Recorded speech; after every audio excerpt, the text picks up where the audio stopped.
Meus irmãos e minhas irmãs, a graça de Jesus Cristo, essa graça maravilhosa que nos transforma, que nos aproxima dele, seja com todos nós, transborde nas nossas vidas, especialmente nessa hora em que a gente se reúne para abrir as Escrituras e examinar a Palavra de Deus para o nosso crescimento na fé. Nós hoje começamos uma nova série, essa nova série de mensagens. A nossa vinheta apresentou, fala sobre transformação, fala sobre metamorfose, sobre aquilo que cada um de nós foi designado para ser e para experimentar e para vivenciar em Jesus Cristo. Esse é um tema central na nossa vida como cristãos.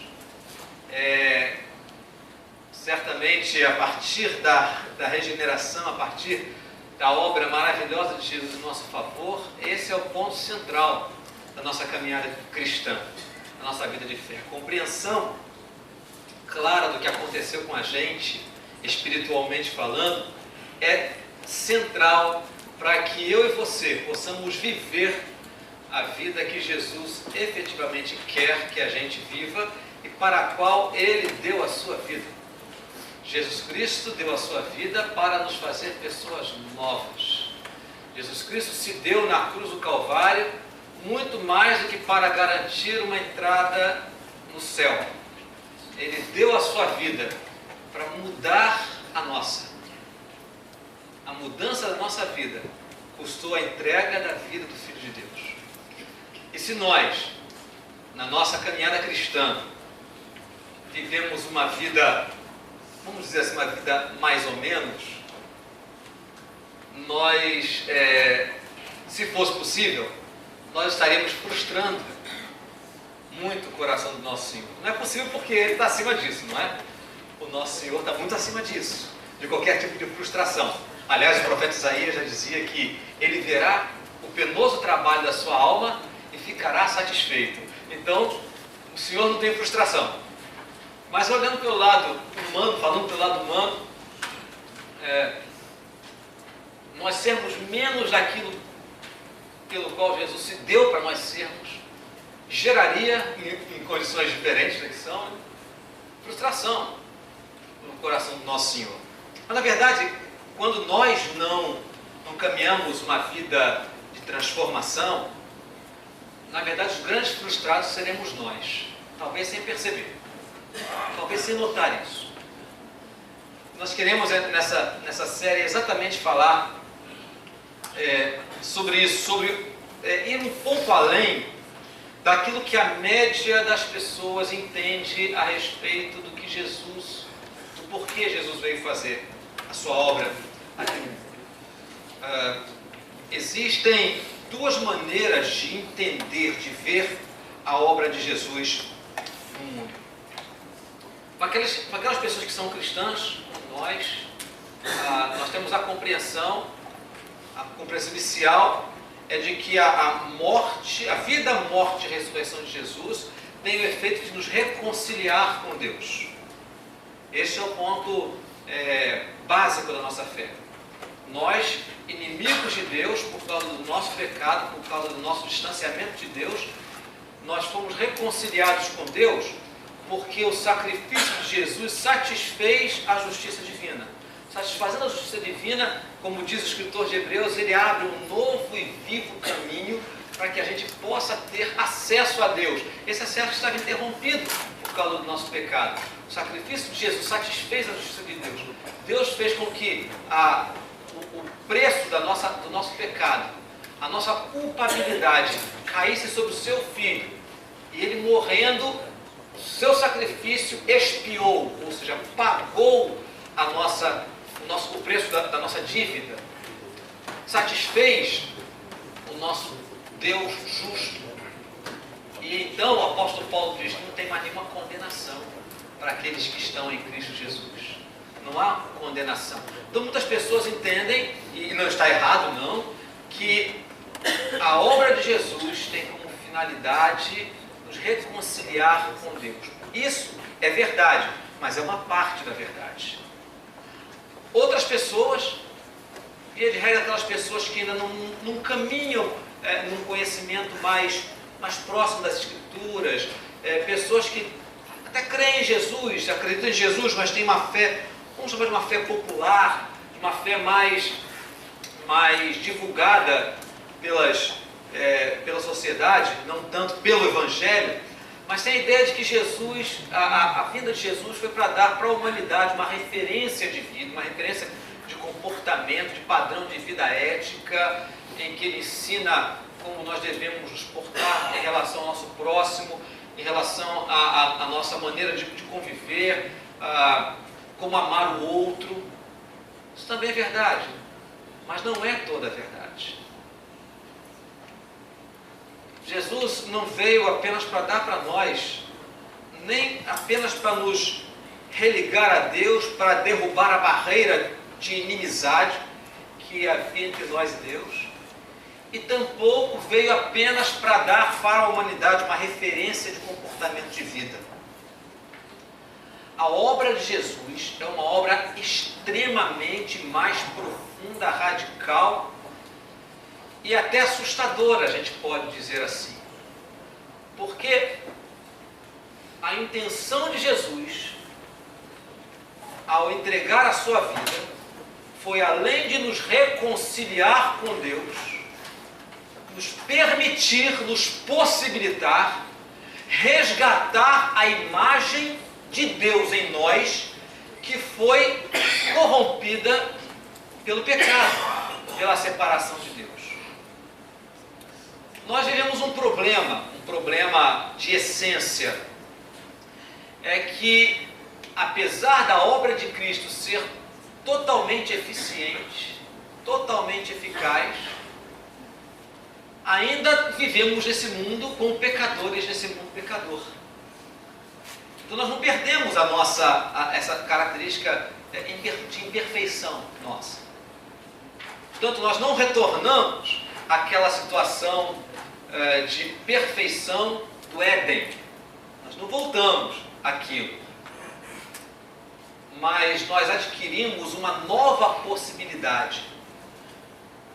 É isso que essa série de mensagens vai falar para nós, tocando em 5 aspectos em que a nossa vida é transformada, em que nós vivenciamos essa metamorfose. Jesus escreveu isso como nascer de novo. E pensem bem como é radical esse conceito que Jesus traz. De nascer de novo, nascer outra vez. Ter uma oportunidade de recomeçar em outras bases, uma outra maneira de viver. Jesus diz isso para Nicodemos, que vai procurar o Senhor assim angustiado, porque era um homem temente a Deus, um homem interessado nas coisas da religião, e ele vai buscar o Senhor, e Jesus diz assim: olha, uma coisa importa para você, a coisa mais importante é que é preciso nascer outra vez. Nascer outra vez é receber uma nova natureza, é pela ação de Deus na nossa vida, nós passarmos por esse processo de sermos nova criatura. O apóstolo Paulo descreve isso para nós. Acho que não está funcionando aqui. Obrigado. Pode passar. Nós estamos aqui sem... Esqueci, está faltando um fica aqui. O apóstolo Paulo fala isso para a gente. Nesse texto bíblico de 2 Coríntios 5,17, ele diz: e assim, se alguém está em Cristo, você pode ler o que vem depois? É nova criatura. Vamos voltar. Vou ler a primeira parte e você vai ler essa expressão seguinte. E assim, se alguém está em Cristo, é nova criatura. Isso é um fato. Isso é um fato. Não é algo que está acontecendo. Não é algo que está acontecendo. Paulo diz que se alguém está em Cristo, e essa expressão usada por Paulo dezenas de vezes em Cristo é fundamental para a nossa compreensão da nossa situação cristã. Estar em Cristo é um fato. E se alguém está em Cristo, ele é uma nova criatura. Ou, em outra versão, uma nova criação. As coisas antigas já passaram, eis que se fizeram novas. A pergunta básica que precisa ser feita é: eu estou em Cristo? Essa é uma resposta que cada um precisa dar para si mesmo. Não é dar para nenhuma outra pessoa, é dar para si mesmo. Eu estou em Cristo. A minha vida está em Cristo. Eu passei pela experiência de nascer de novo. Eu me encontrei com Jesus, essa graça maravilhosa que o coral acabou de cantar, que dá vontade de todo mundo cantar, porque esse é um dos hinos do coral que é hit parade, né? No repertório da maioria das pessoas. Essa graça maravilhosa que nos transforma o pecador falaz. A palavra bonita é falaz, antiga. Transforma. Essa graça me alcançou. Então ela me fez alguém novo. Me fez uma nova pessoa. Perceba, ele não está falando de um processo. Ele está falando de uma situação, de uma posição. Isso parece uma coisa meio abusada afirmar isso, mas é o que as Escrituras dizem. É que quando somos alcançados pela graça transformadora de Deus, nós recebemos uma nova identidade. E a partir dessa nova identidade é que nós desenvolvemos aquilo que devemos ser. Quando eu era menino, me congregava no centro da cidade e morava na Santa Terra de Irajá. Morava lá, onde fui criado, né? Sempre digo isso, né? A Terra Santa começa com I. Irajá, minha Santa Terrinha. Nós vínhamos para o centro da cidade de ônibus, todo dia de ônibus, fazendo 18 quilômetros de Avenida Brasil, e no finalzinho da viagem, a gente passava ali pela Fiocruz. E eu que sempre gostei de dar uma de cientista louco, pegando os perfumes e shampoos e cremes da minha mãe, misturando, fazendo coisas coloridas. Desculpa, mãe, agora eu peço perdão para você, viu? E fazendo aquelas coisas coloridas, né? E manchando as coisas. Sempre me achei com cara de cientista. E aí eu passava por ali e sabia que aquilo era um negócio de cientista, e eu dizia assim: eu vou ser cientista nesse castelo. Vou ser cientista nesse castelo. E aí eu fui crescendo, fui estudando. No segundo grau, ensino médio, para aqueles que entendem aqui que é segundo grau, né? Segundo grau da minha época. Para minha surpresa, eu sempre fui muito chegado à biologia, sempre. Para minha surpresa, sem que eu tivesse falado nada, o meu professor de biologia me colocou um apelido. O professor de biologia era o Paulo Chuchu, né? Excelente professor de biologia. Ele, não sei por que cargas d'água, me deu o apelido de cientista. Ele me chamava pelo nome, me chamava de cientista. E passou-se o tempo e eu com aquela ideia. No meu último ano de ensino médio, eu fui fazer estágio em análises clínicas, em laboratório de análises clínicas, até que o cientista gosta, no laboratório. Não era exatamente o que eu imaginava, mas fui fazer, né? Eu fiquei trabalhando no centro de parasitologia. Quem entende de negócio sabe do que eu estou falando, né? E aí eu me envolvi, fiz estágio durante um ano, trabalhei aqui no Hospital Jesus, aqui em Isabel, fiz estágio no Hospital Jesus. O tempo foi passando, eu fiz vestibular e passei para aquela faculdade que eu tinha sonho de fazer, biologia. Fiz biologia. E aí aconteceu uma coisa interessante. Conforme eu caminhava na biologia, embora sempre tenha gostado da parte prática, gostava muito de botânica, zoologia, o tempo foi passando e eu percebi que o que eu gostava mesmo não era de mexer nos tubos de ensaio. O que eu gostava mesmo era de ajudar as pessoas a aprender a mexer nos tubos de ensaio, entender as coisas da botânica. E aí eu percebi que no fundo, a minha natureza não era a natureza de um pesquisador, mas era a natureza de um professor. E aí na faculdade a gente conversava, o que você vai, qual vai ser a tua área? Aí um colega falou assim, você está biologia marinha, na época estava assim, famoso, né? Biologia marinha, oceanografia, né? Inspiração do Jacques Cousteau. Outros diziam, eu vou trabalhar na área de pesquisa genética, estava surgindo a área de genética na época. E eu dizia, eu vou ser professor. Os colegas olhavam para mim assim, como se eu dissesse assim, eu vou virar marciano, né? Eu vou virar marciano. Eles olhavam para mim, e o tempo foi passando, e isso foi crescendo em mim. E hoje, eu não consigo ser um pregador. Eu hoje, como pastor, na verdade, eu me formei, fiz as matérias de licenciatura, fiz um concurso público, fui professor do município por 8 anos, até o dia em que eu fui convidado para ser pastor. Fiz o seminário paralelamente com a magistério, e aí fui chamado para ser pastor, deixei magistério, de certa forma, né? Deixei magistério como profissão, e sou pastor de tempo integral desde que comecei meu pastorado, e eu não consigo ser pregador, não tenho a eloquência de um reverendo Tiago. Eu só consigo meio que dar aula na pregação, né? Algumas pessoas já me falam isso, sabe? A pregação é uma aula. Para alguns isso é uma ofensa, para mim isso é um elogio. Por que isso? Porque eu percebi qual era a minha real identidade.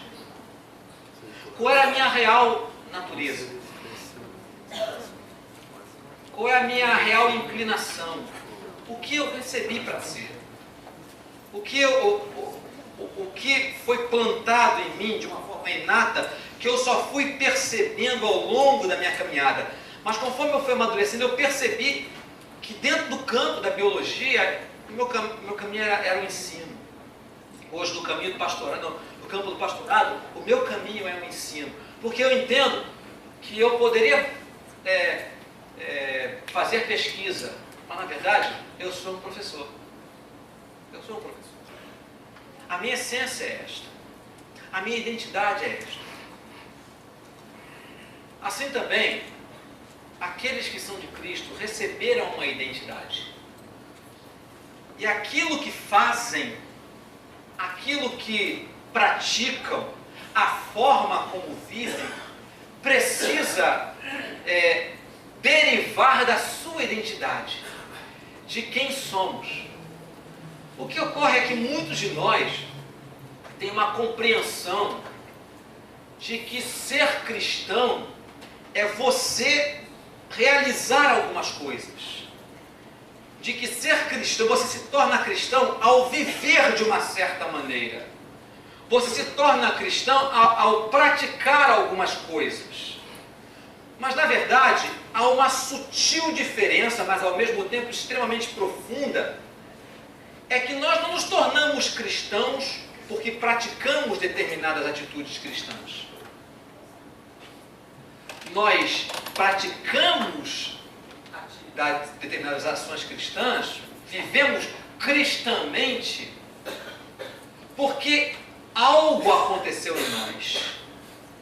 E isso só é possível quando realmente alguma coisa aconteceu dentro de você, dentro de mim. Quando nós passamos pela experiência do encontro com a graça de Deus e do novo nascimento. É isso que Paulo está querendo dizer quando ele diz: se alguém está em Cristo, é uma nova criatura. A situação é essa, ela recebeu um novo ser, ela recebeu uma nova natureza. O próprio Deus se encarrega de se plantar dentro de nós. Portanto, aquelas pessoas que dizem que são de Cristo, precisam olhar para o seu coração e se perguntar: por que eu entendo que eu sou de Cristo? Porque eu estou numa igreja? Porque eu sigo determinados preceitos? Ou existe algo dentro de mim que me atrai para Cristo. Existe algo dentro de mim que me faz ter um interesse especial em ser como Cristo. Em outras palavras, eu sou cristão de fora para dentro ou de dentro para fora? Eu sou cristão pelo condicionamento social, eu sou cristão por um conjunto de preceitos, por um conjunto de deveres e de proibições, ou eu sou cristão porque de dentro de mim brota um desejo de ser como Cristo é. Essa é uma diferença muito central. Se você olha para a sua vida e percebe que apesar das falhas, porque, como falei no início, nós não voltamos à experiência do Éden, nós continuamos a caminhar com essa certa ambivalência, como nós cantamos, quero ter um coração igual ao teu, me ensina, Senhor, a amar o meu irmão. Essa dinâmica com o Senhor, né? A olhar com os teus olhos, a perdoar com o teu perdão, essa dinâmica é porque nós recebemos de Deus a graça de podermos viver assim. Não é que eu estou tentando viver uma vida sem pecados como Jesus. É porque o próprio Cristo passa a viver a sua vida santa em mim. Quando eu olho para a minha vida e parece que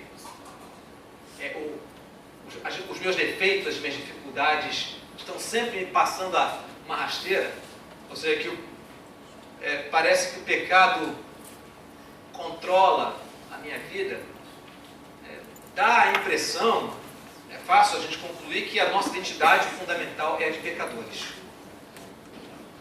A nossa identidade fundamental é de pecadores.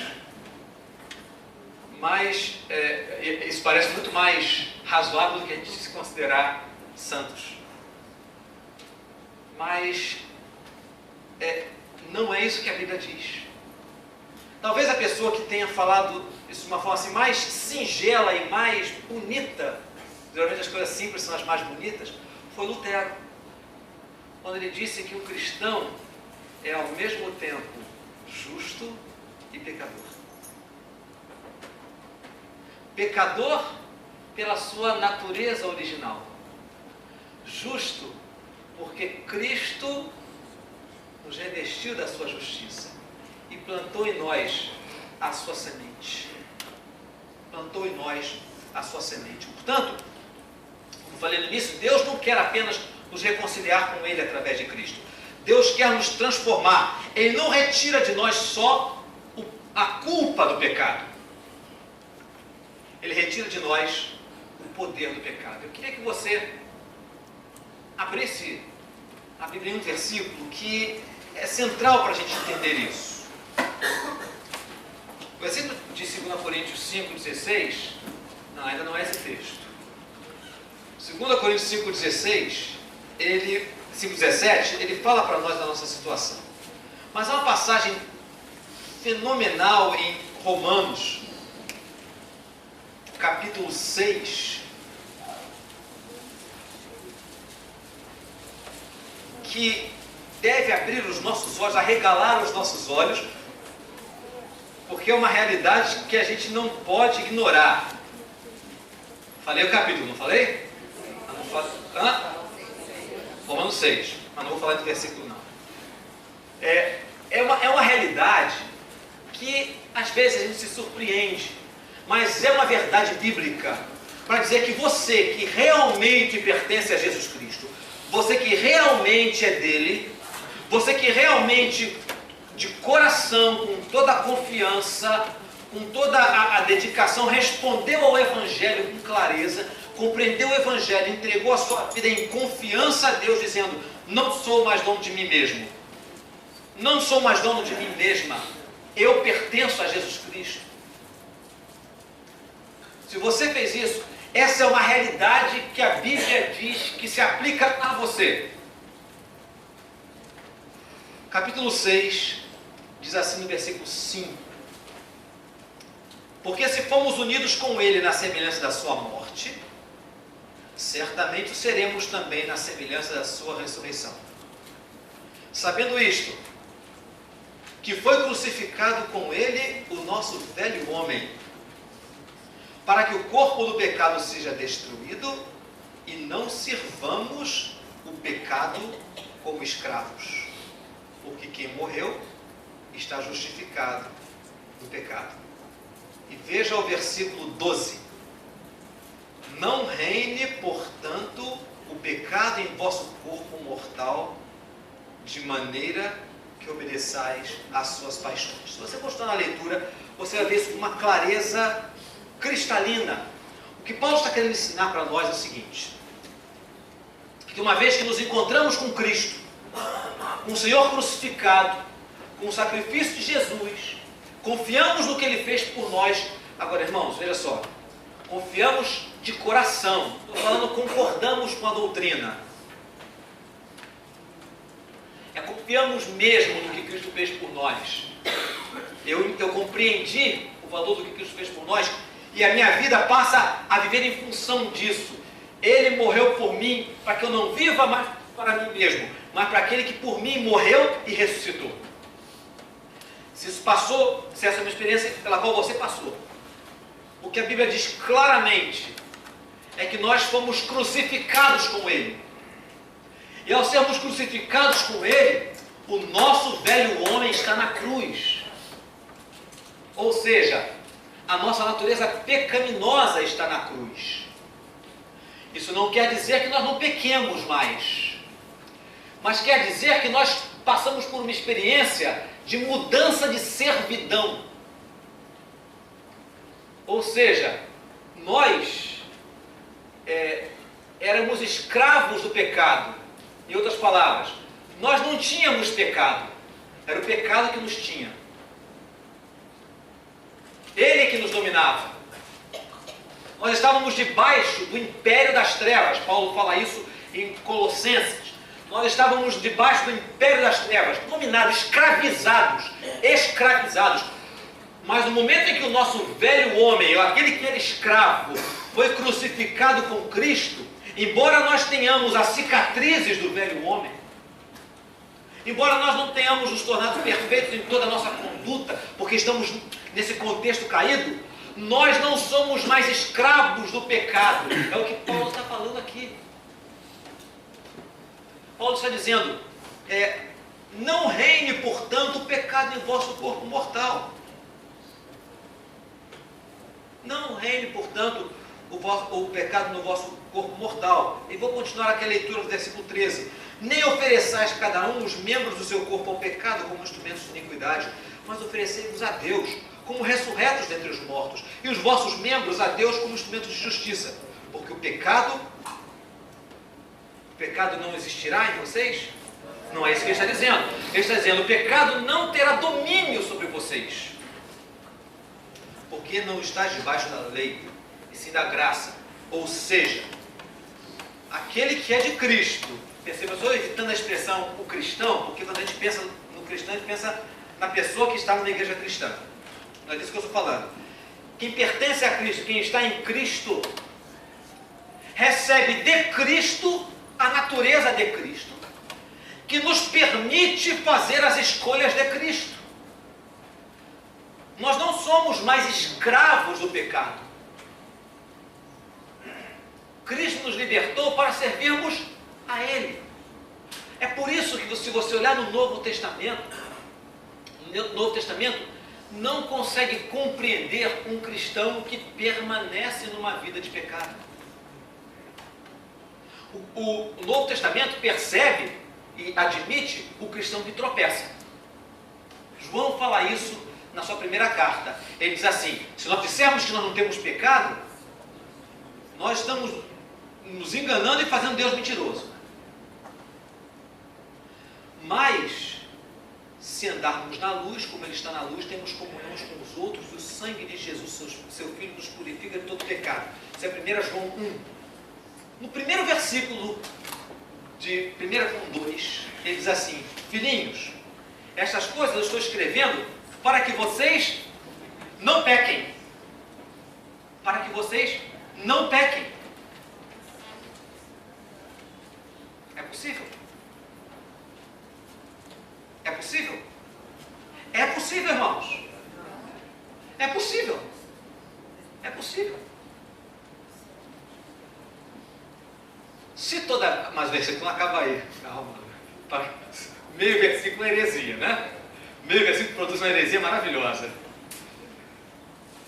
Ele diz assim: eu estou escrevendo essas coisas para que vocês não pequem. Se todavia alguém pecar, nós temos um advogado junto ao Pai, Jesus Cristo justo, e Ele é a satisfação não só pelos nossos pecados, mas pelos do mundo inteiro. Então, irmãos, o alvo de Deus, a referência de Deus, não é aquela história de dizer: eu sou pecador mesmo, eu tropeço mesmo, eu sou assim mesmo. Isso é sinônimo de Gabriela, a gente já falou isso algumas vezes, né? Eu nasci assim, eu cresci assim, eu sou mesmo assim, vou ser sempre assim. Isso não cabe na vida de um cristão. Não cabe na vida de quem é regenerado. Nenhum cristão, nenhuma cristã, nenhuma pessoa que se diz nascida de novo, pode se admitir ir de tropeço em tropeço e transformar o tropeço na sua forma de viver. Admitir isso é admitir que o que Cristo fez ou não tem valor nenhum, ou admitir que eu não recebi o que Cristo fez. Eu não estou aqui defendendo perfeição cristã. Eu estou aqui dizendo que Cristo deu a sua vida para nos transformar, e Ele plantou em mim e você uma nova natureza, um novo jeito de ser. E isso fica mais claro para nós, como é que isso se processa na nossa vida, pelo menos em linhas gerais. Essa é a nossa proposta nessa primeira mensagem da série, no texto de 1 Pedro. Agora sim, 1 Pedro 1, versículo de 13 a 16, que eu trouxe projetado aqui para vocês, porque eu estou usando aqui a nova versão internacional para nos dar algumas percepções um pouco mais uma linguagem mais fácil de entender, não é?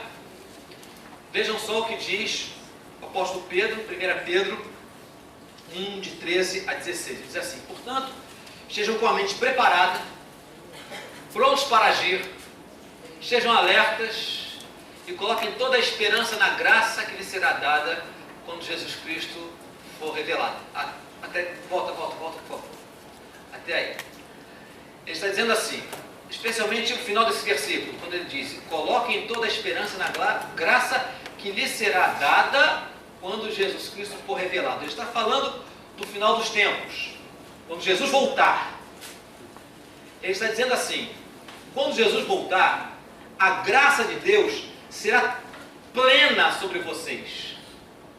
E aí esse processo de transformação vai ser terminado. Lembram-se o que Paulo fala em Filipenses 1, quando ele diz: eu estou certo que aquele que começou uma boa obra em vocês vai completá-la até o dia de Cristo Jesus. É Pedro, a Filipenses é Paulo que fala, essa carta de Pedro.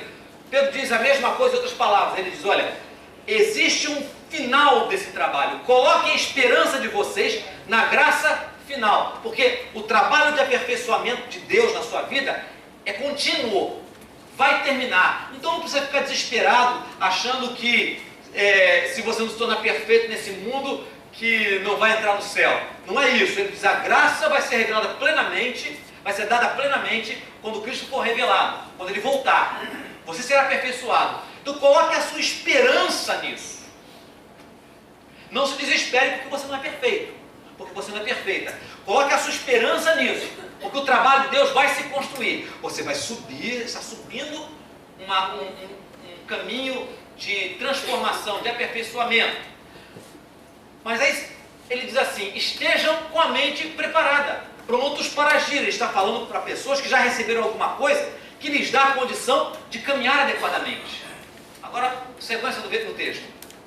Como filhos obedientes, não se deixem amoldar pelos maus desejos de outrora, quando viviam na ignorância. Ele está falando que nós somos filhos obedientes. Então ele está falando assim, olha, você foi escolhido, separado por Deus, para viver como filho obediente.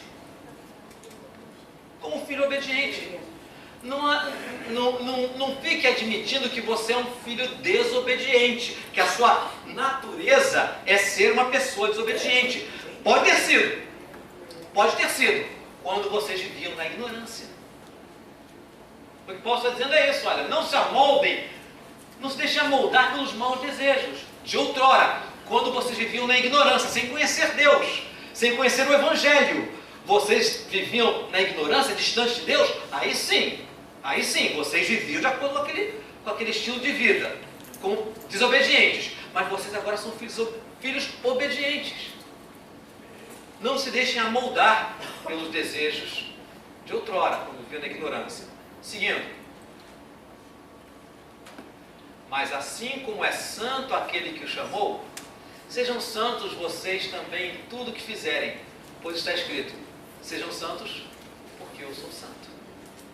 Para muitas pessoas essa passagem é um mistério, porque parece uma brincadeira de mau gosto de Deus. Deus está dizendo para eu ser santo, mas eu não estou. A pergunta que precisa ser feita é, Deus brincaria com uma coisa tão séria assim? Será que é absolutamente impossível nós caminharmos e crescermos na santidade? Será que é algo contrário à nossa natureza? Sim, é contrário à nossa natureza antiga. Mas o que nós lemos em 2 Coríntios 5,17? Que se alguém está em Cristo, não é mais a velha criatura. É nova criatura. Recebeu uma nova natureza. Deus, como falei no início, Deus se plantou em nós. Se plantou em nós. João, eu estou citando alguns versículos bíblicos, se eu fosse colocar aqui, haveria inúmeros versículos bíblicos sobre isso. Mas João, também na sua primeira carta, ele diz uma coisa fenomenal. Leia a primeira carta de João, você vai se fascinar com isso. Ele diz assim, aquele que é nascido de Deus, não vive pecando. Não vive pecando. O mesmo que disse, se todavia alguém pecar, na mesma carta, no capítulo 2 ele diz, se todavia alguém pecar, e no capítulo 4 ele diz, aquele que é nascido de Deus não vive pecando, porque o que permanece nele é a divina semente. É a divina semente. Portanto, aquele que tem a divina semente não vive pecando. Se todavia pecar, tem advogado junto ao Pai, Jesus Cristo justo.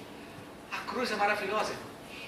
A cruz é uma coisa maravilhosa, porque nós podemos voltar para ela todos os dias. Nós podemos voltar à cruz todos os dias para lavarmos os nossos pés. Para lavarmos os nossos pés. Você conhece uma expressão que fala sobre isso? Pensa um pouquinho, puxa pela memória. Então eu vou refrescar sua memória. Quando Jesus estava na sua última ceia de Páscoa, Jesus tirou a túnica, ficou com a roupa de baixo, pegou uma toalha, uma bacia e passou diante dos seus discípulos lavando seus pés. Lavando seus pés. Foi lavando um por um. E aí chegou nos pés de Pedro. E o que foi que Pedro fez? Senhor, de jeito nenhum, sai para lá. O Senhor não vai fazer isso de jeito nenhum comigo, porque isso é coisa de escravo. E o Senhor é o Senhor. O Senhor não vai fazer isso comigo, não. Lavar os meus pés, isso é muito humilhante para o Senhor. E aí Jesus diz o que para ele? Jesus diz, Pedro, se eu não lavar os teus pés, você não tem parte comigo. Aí Pedro tomou um susto, né? Pedro tomou um susto. Quase caiu para trás, de outro lado, né? E Pedro falou assim, Senhor, então faz favor. Pé, cabeça aos pés, me lava a cabeça aos pés. E aí o que foi que Jesus respondeu para Pedro? Aqueles que já se banharam só precisam lavar os pés. Vocês já estão limpos pela palavra que eu puxei falar. Isso é Jesus falou metaforicamente da ação dele na vida daqueles que são seus. Jesus disse, olha, vocês são meus, já foram lavados, tomaram banho, mas andando nessa vida, a gente suja os pés. Os nossos pés ainda pisam esse chão impuro. E ainda temos uma certa conexão com isso. Embora o mesmo Jesus fala em João 15 que eu não peço que os tires do mundo, eles não são do mundo, mas também não peço que os tires do mundo. Mas que o livre, irmão. Esse mesmo Jesus diz, olha, vocês sujam os pés, eu entendo que na caminhada vocês sujam os pés. Então eu lavo de novo. A cruz é isso. Voltar à cruz é isso. Voltar à cruz é olhar para a nossa vida e dizer, Senhor, a minha vida não é mais vida de pecado. Eu não sirvo ao pecado. Eu não sirvo a mim mesmo. Eu não sirvo as vontades que eu sei que não precisa ter nenhum pastor me dizendo que é certo e errado. Não precisa ter nenhuma igreja dizendo pode, não pode, porque eu sei. Eu sei. Eu volto para o Senhor Jesus.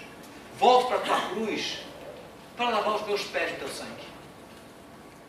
Porque eu ainda caminho, eu ainda luto com resquícios da minha humanidade, da minha velha natureza. Mas eu sei que o meu lugar não é com a multidão que diz para te crucificar. O meu lugar é na tua cruz. Isso é receber nova natureza, é ter recebido nova natureza. Isso é o que Cristo faz comigo e com você, quando nos encontramos com Ele. Ele planta a sua divina semente em nós. Mais uma citação bíblica.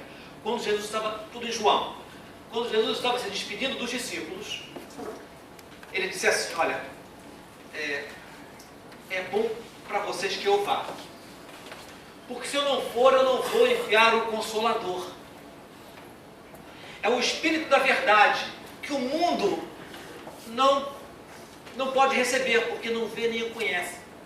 E aí ele diz uma frase que fica sempre ecoando nos ouvidos, eu falo isso muito na classe de integração.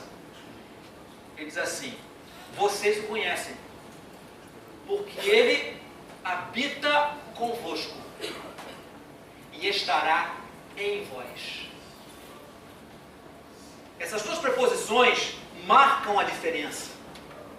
Enquanto Jesus estava aqui, o Espírito Santo habitava no seu ministério e no meio das pessoas que o seguiam. Mas Jesus fala que quando ele subisse e mandasse o Espírito Santo não ia estar passeando apenas entre os seus. Embora também esteja. O Espírito Santo não é contido por nada nem por ninguém. Mas Jesus disse que haveria um upgrade espiritual, vamos dizer assim. Um upgrade, uma atualização espiritual.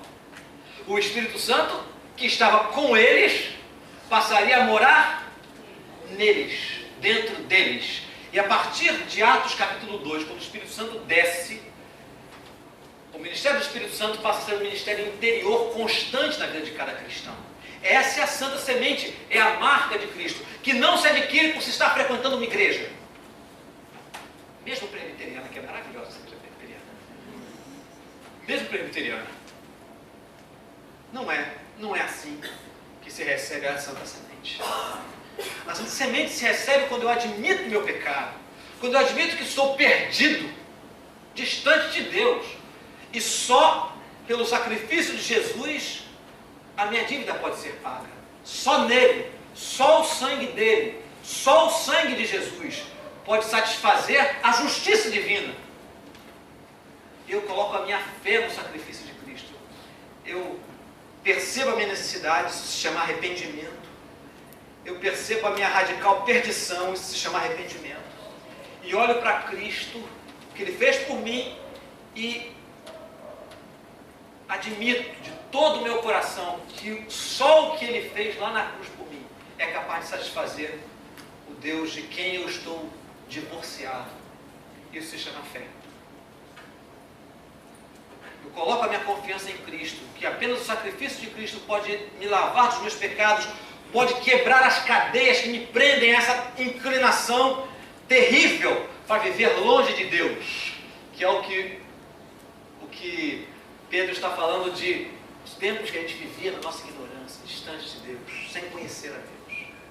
O sangue de Cristo pode fazer isso. O sacrifício de Cristo pode fazer isso. Repito a expressão que eu falei no domingo passado. Esse é o significado verdadeiro da expressão: o sangue de Jesus tem poder. Não é essa podridão que é na boca das pessoas.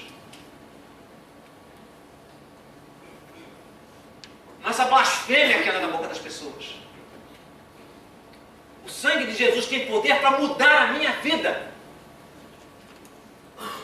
Não é para fazer o meu chefe chato ser mandado embora. O sangue de Jesus tem poder para mudar o meu jeito de ser. O sangue de Jesus tem poder de crucificar o meu velho homem e fazê-lo ficar rendido a Cristo. E se eu tropeçar, porque eu sou teimoso bastante, né? Se eu tropeçar, se eu pecar, os meus pés se sujam, eu volto à cruz e lá recebo perdão dele. Esse é o caminho do cristão, porque eu e você recebemos um novo ser, uma nova identidade. Eu quero terminar aqui fazendo uma comparação. Quantos que estão aqui têm cachorro em casa? Já digo, não tem mais. Levanta a mão, levanta a mão. Levanta a mão. Ok, pode abaixar. Quantos aqui já moraram na roça? Levanta com a mão levantada. E quantos dos ex-moradores da roça tinham cachorro na roça? Praticamente todo mundo, né? Ok, pode abaixar. Existe uma diferença entre o cachorro que você tem hoje em casa e o cachorro da roça.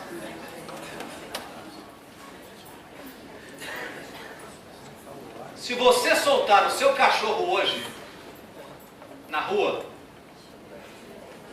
provavelmente ele não vai saber voltar para casa. Se você for fazer aquele passeiozinho de final de tarde, na hora de fazer o número 1 e o número 2, né? Levar o cachorro para o número 2, em média, se você soltar a coleira, é possível que ele fura de você. E se você não colocar alguém atrás, vai ter que colocar cartaz no poste, né? Procura-se. Não vivo morto, não vivo, né? Recompensa de tanto. O cachorro da roça não usa coleira, não usa focinheira. O seu dono sai e ele vem atrás.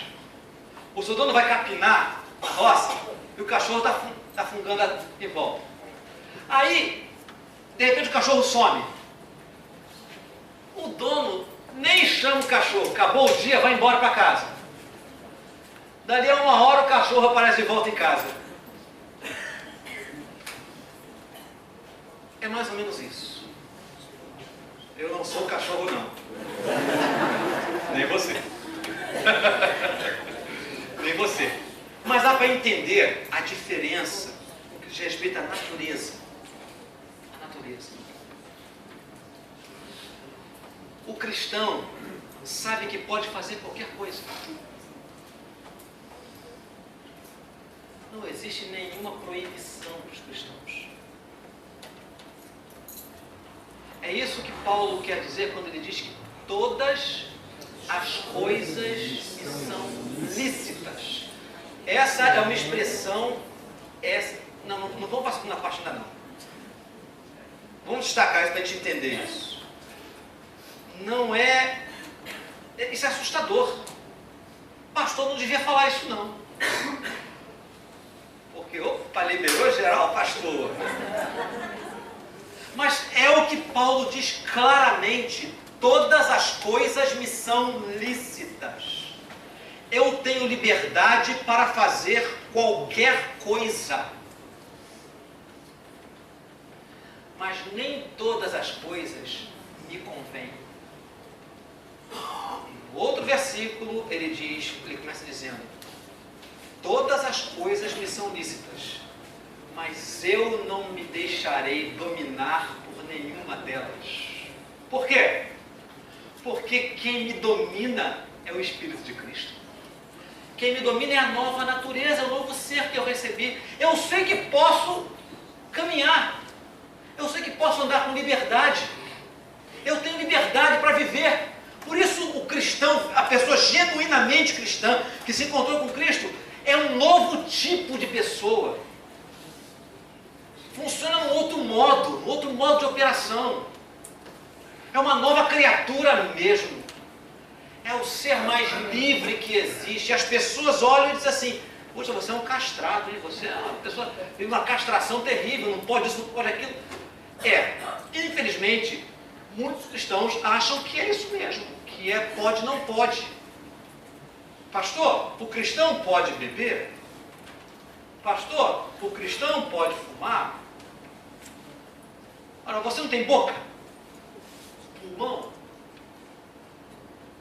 O cristão pode transar fora da aliança do casamento? Você não tem órgãos sexuais? Tudo é possível. Mas nem tudo convém. O que define a conduta do cristão não é um código de ética. O que define a conduta do cristão é a quem ele pertence. O código de ética é consequência disso. Porque quem nos dá o código de ética não é uma igreja, não deve ser uma igreja. Quem dá o meu código de ética, o meu código de conduta, é o meu dono, é o meu Senhor. Isso me dá liberdade de ir com ele para a lavoura e depois caminhar para lá e para cá, porque eu volto para casa. Eu não preciso de nenhuma coleira me segurando. Eu não preciso de nenhum pastor chato fungando no meu cangote, botando policial, botando líder da igreja atrás de mim para me fiscalizar, porque eu sei que o meu compromisso é com o meu Senhor. É claro, as diferenças são na palavra de Deus. As diferenças são na palavra de Deus. Essa é a grande diferença. Se você é de Cristo, meu irmão, minha irmã, se você foi à cruz, rendeu a tua vida a Jesus Cristo, acontece algo estranho dentro de você. Ninguém precisa dizer para você o que você precisa fazer, ou o que você precisa abandonar. Ninguém precisa botar coleira em você, porque você é uma pessoa livre em Jesus Cristo. Mas você entende que essa nova natureza te leva a viver como Pedro está falando, não me amoldando aos desejos que eu tinha na minha ignorância, quando eu não era de Cristo, quando eu era do diabo. Eu já fui do diabo, sabia? Eu já fui do diabo. Eu já pertenci ao diabo, quando eu estava na igreja presbiteriana. Menino, antes de me render a Jesus Cristo, fui criado na igreja presbiteriana. Mas passei a pertencer a Cristo quando eu encontrei a graça, quando fui à cruz. E eu entendi que Cristo me chama para ser santo. E caminhar na santidade não se trata de pode, não pode. É isso que o mesmo João fala na sua primeira epístola, diz assim: os seus mandamentos não são penosos. Para muita gente os mandamentos de Deus são penosos. Para muitos de nós que estamos aqui hoje, os mandamentos de Deus são penosos. São um fardo a ser carregado. Se você se sente assim, pense se você foi à cruz de verdade. Uma coisa é serem difíceis, outra coisa é serem penosos, né? São coisas diferentes. Se para você é árduo buscar andar com Cristo, se é um peso, se é uma escravidão, deixa eu lhe dizer que escravidão não é estar andando com Cristo. Se você sente que andar com Cristo é uma escravidão, é porque provavelmente a sua corrente ele está amarrada em outro lugar, mesmo estando aqui quanto tempo for. Mas a graça te dá essa liberdade de ser como cachorro da roça, de andar com o Senhor sem precisar de corrente, sem precisar de coleira, de atender a voz do Senhor. Atender a voz do Senhor. Às vezes, ao entardecer, o dono da roça vê que qual é o nome do seu cachorro? Totó. Totó é seu nome. Totó não. Você que teve cachorro na roça. Hã? Cativo? Cativo? Que nome sugestivo! Evaristo, gostei dessa, cativo. Então vamos usar. Cativo. Cativo. Ó, que legal, que legal. Fala Espírito Santo através do nome do cachorro, né? É verdade. O cativo. Evaristo chega na porta, lá na porta dos fundos do terreiro, né? Assim que falava, né? Cativo! Cativo, daqui a pouco tá o bichinho correndo ali, né? Tá o bichinho correndo, vem sozinho, ouve a voz do Senhor. Ah, lembra que alguém falou isso? Mas não falou com relação a cachorro, não. Alguém disse assim: as minhas ovelhas ouvem a minha voz. Eu as conheço, elas me seguem. Elas ouvem a minha voz, mas não atenderão a voz do mercenário, porque elas conhecem a voz do pastor. Então, já que eu não sou cachorro não e você também não, ovelhas. Ovelhas. Branquinha. Branquinha não de ovelha, né? Branquinha não de ovelha. É assim. Deus te deu uma nova natureza em Cristo. Não admita viver menos do que Deus te fez para viver. A luta vai ser sempre grande. A luta vai ser sempre grande. Embora a gente seja nova criatura, a gente ainda vive no nosso corpo antigo. Continua o corpo antigo. Só que nós ainda mantemos algumas narrativas erradas na nossa mente. De que eu sou assim mesmo. Mas eu não sou assim mesmo. Eu fui comprado por Cristo. Transformado por Ele. Sou dele. Sujo os meus pés. Mas Ele me deu um novo ser.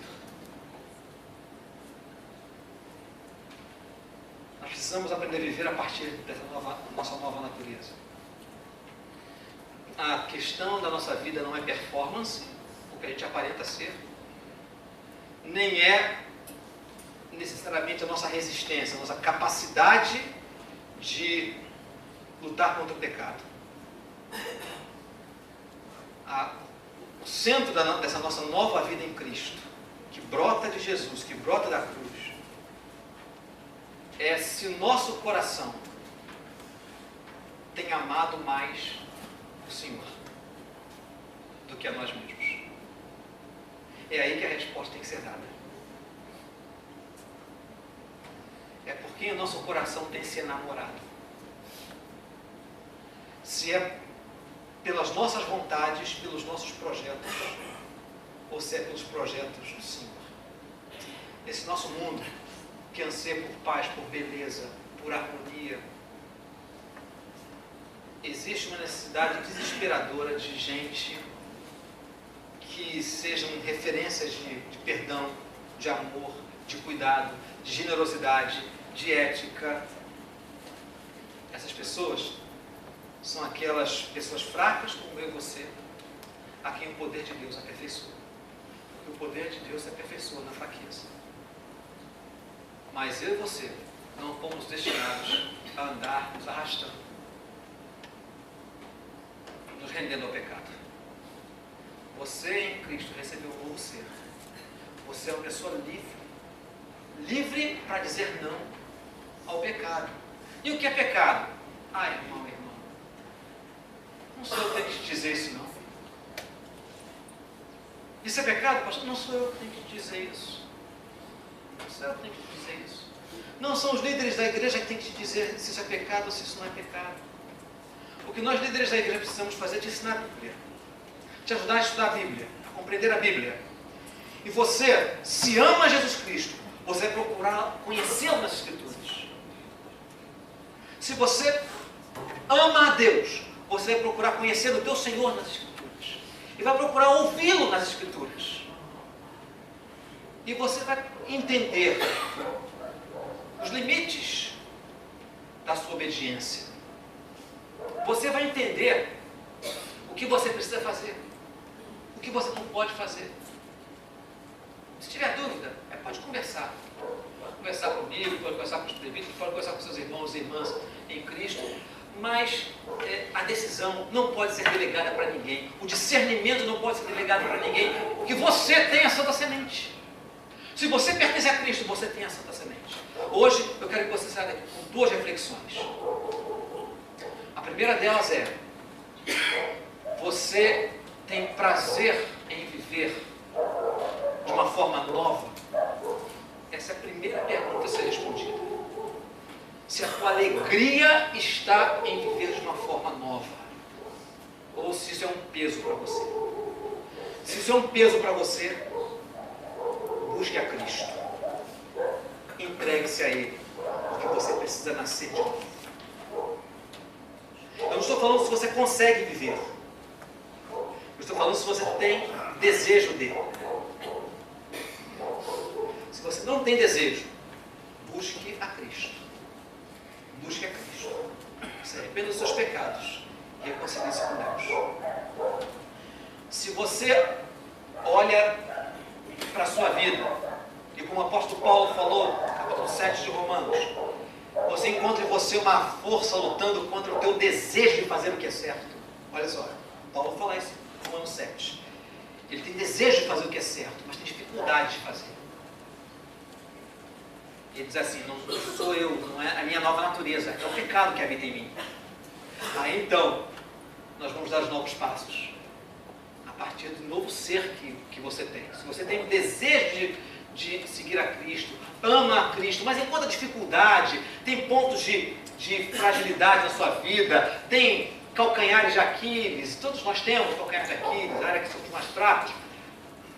Isso não é para se desesperar, mas se você tem prazer e vontade de seguir a Cristo, aí é o caminho do crescimento, é o caminho da metamorfose, pecado se usar, ambulante.